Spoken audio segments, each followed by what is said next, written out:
多分初見の人は 100% 読めない漢字の確から裏。こちらの紹介動画は以前作ってますが、シリーズで改めて作りますね。確から裏は仁和湾の一番奥にあって、潮がバンバン流れて青物が期待できるという場所ではありませんが、知名度も低く意外と穴場的なポイントです。外向きは磯になっており、水深が浅く、足場もテトラのため安全とは言い難く、内向きも渓流用のロープがたくさん入っていて、投げる釣りもしにくくなっています。総じて収容人数の少ない釣り場なんですが、大型のアオリイカの産卵場所だったり、ベイトを追って中型の回遊魚が回ってきたり、さらに沖には養殖イカダもあるんで、海が荒れた時には養殖の脱走マダイも岸近くに寄ってきたり、ワンチャンありそうなのがこの静かな確から漁港。ちなみに沖でも投げれる範囲では水深も浅いんです。とはいえ外向きは駆け上がりなんで、餌を求めて魚が回遊しやすいポイントではありますね。ということでこの先は現場の映像です。とその前に大事なこと忘れていました。ここの港は伊勢エビ保護のため、朝7時から昼の2時までしか釣りができません。夕間詰めや夜は釣りができないのでご注意ください。あと大潮の真っ昼間は潮が引きすぎて水深も浅く、全く釣りにならない可能性が高いです。朝間詰め向けのポイントですね。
もう一つ、阿蘇浦の池の中の道方岸壁を紹介しておきます。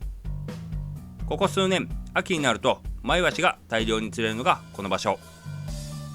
水深が浅く、潮時も良くないんで、冬や春は何にもいないんですが、夏からチヌや小アジが釣れ出して、年によってマイワシが入ってくるといった感じのポイントですね。